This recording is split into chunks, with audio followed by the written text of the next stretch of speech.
আসসালামু আলাইকুম ওয়া রাহমাতুল্লাহি ওয়া বারাকাতুহু।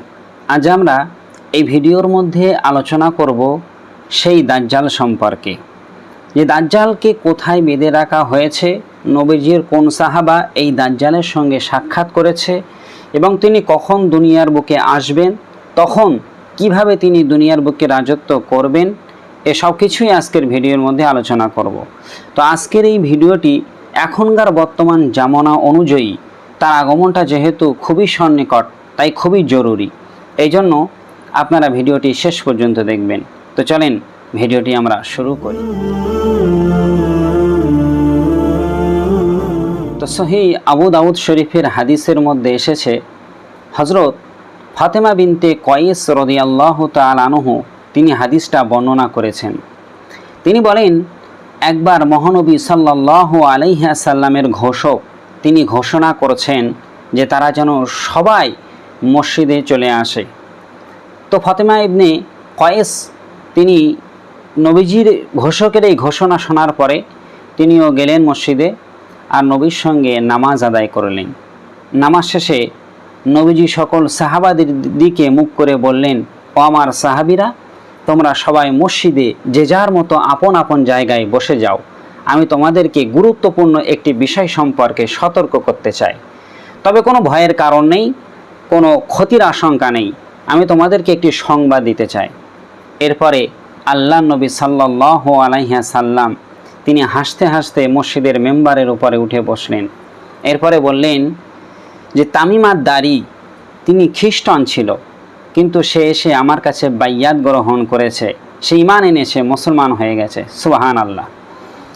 তো আল্লাহ নবী সাল্লাল্লাহু আলাইহি ওয়াসাল্লামের পরে বলেন যে তামিম আদ-দারি তিনি ইসলাম গ্রহণ করার পর আমাকে এমন একটি বিষয় সম্পর্কে খবর দিয়েছেন, যে খবরটা আজ আমি তোমাদের সঙ্গে আলোচনা করতে চাই, তোমাদেরকে বলতে চাই।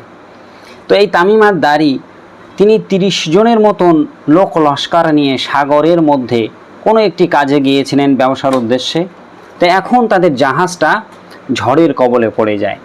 এই ঝড়ের কবলে পড়ার কারণে তারা পুরো 1 মাস পর্যন্ত সাগরের মধ্যে চতুর্দিকে ঘোরাঘুরি করতে থাকে। পরিশেষে একদিন সূর্য ডুবো ডুবো ভাব, এমন টাইমে তাদের জাহাজটা একটি দ্বীপের কিনারে গিয়ে ঘেঁষল। তারা জাহাজ থেকে নেমে সেই দ্বীপের অভ্যন্তরের মধ্যে প্রবেশ করলেন। তারপরে একজন ব্যক্তির সঙ্গে তাদের সাক্ষাৎ হলো, যার নাম ছিল জাসসাসা, মানে গুপ্তচর। তিনি গুপ্তচরিতভাবে খবর আদান প্রদান করেন। তো যার চুলগুলো ছিল খুবই লম্বা লম্বা। তো সাহাবীরা ওই মহিলার কাছে গিয়ে বললেন যে আপনি কে? তিনি বললেন, আমি হলাম জাসসাসা। তো ওই যে পুরনো একটা মন্দির দেখতে পাচ্ছ বা ভাঙা একটি বাড়ি দেখতে পাচ্ছ, ওই বাড়ির মধ্যে একজন ব্যক্তি রয়েছে, তোমাদের জন্য তিনি অপেক্ষা করছেন, তোমাদের কাছ থেকে সে কিছু খবর জানতে চায়, তোমরা তার সঙ্গে গিয়ে সাক্ষাৎ করো। সাহাবীরা মনে করলেন ইনি আবার ভয়ঙ্কর কোনো জন্তু না তো। তো তারা খুব দূরত্বে হাঁটতে লাগলেন। হাঁটতে হাঁটতে গিয়ে দেখলেন যে একজন খুব কালো কদাকার আকৃতির এবং বিভৎস খারাপ চেহারার একজন ব্যক্তি, তাকে মোটা একটি শেকল দিয়ে তার হাতগুলো মানে পিছন দিক থেকে পিঠের সঙ্গে বাঁধা রয়েছে।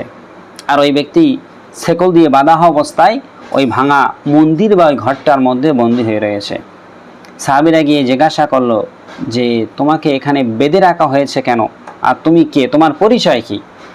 তখন ওই ব্যক্তিটি সাহাবীদের কাছে নিজের পরিচয় না দিয়েই প্রথমেই বললেন, তোমরা আমাকে বলো যে ওই বাজরাইনের যে খেজুর বাগান, সেই খেজুর বাগানটা আছে কি না, আর উম্মি নবীর আবির্ভাব অর্থাৎ নবী সাল্লাল্লাহু আলাইহি ওয়াসাল্লামের আবির্ভাব হয়েছে কি না, এবং সেই ঝর্ণা সম্পর্কে আমাকে খবর দাও। এই 3টি প্রশ্ন করলেন। এরপরে ওই ব্যক্তি নিজেই বললেন, নিজের পরিচয় দিলেন যে আমি হলাম সেই দাজ্জাল। আমি উম্মি নবীর আবির্ভাব হলে আর এই বাইজান্টাইনের যে খেজুর বাগান রয়েছে, এই খেজুর বাগান যখন আর থাকবে না, তখন আমার আবির্ভাব ঘটবে। আর উম্মি নবীর আবির্ভাব ঘটলে অর্থাৎ আমার নবীর আগমন ঘটার পরেই কিন্তু দাজ্জাল আসবে। দাজ্জাল নিজেই সাহাবীর সঙ্গে সাক্ষাৎ করে কথা বলেছেন। তো আবু দাউদ শরীফের হাদিসের মধ্যে এসেছে যে নবীর সাহাবী তিনি কিন্তু দাজ্জালকে দেখেছেন। যে দাজ্জাল সম্পর্কে একাধিক হাদিসের মধ্যে আমাদের নবী আমাদেরকে সতর্ক করেছেন যে দাজ্জাল দুনিয়ার বুকে আসবে, তিনি পুরো 40টা দিন এই দুনিয়ার বুকে থাকবে, কিন্তু তার প্রথম যে দিন, ওই দিনটি হবে পুরো 1 বৎসরের সমান। তার একটা দিন যাবে 1 বৎসর যেতে যতটা সময় লাগে ততটা সময় পর্যন্ত একটা দিন লাগবে। দাজ্জালের প্রথম দিনটা এত বড় হবে।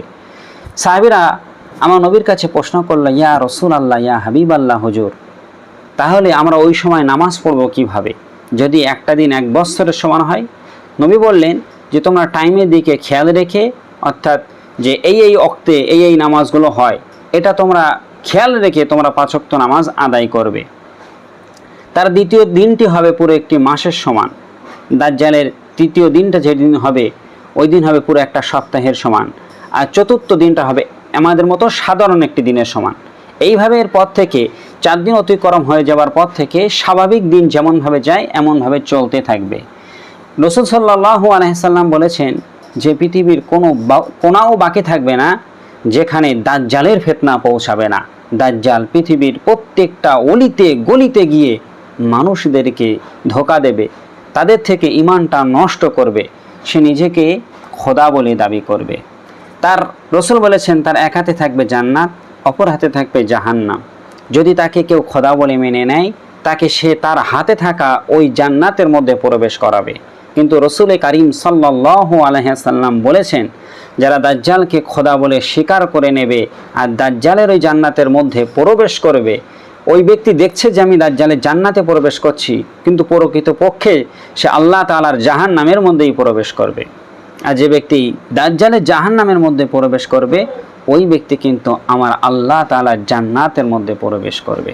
তো রাসূল কারীম সাল্লাল্লাহু আলাইহি সাল্লাম বলেছেন, যখন এই দাজ্জাল আতুলু শামসি মিনাল মাগরিবিহা, যখন পশ্চিম আকাশে সূর্য উদয় হয়ে যাবে, তারপর থেকে কিন্তু তওবার দরজা বন্ধ হয়ে যাবে।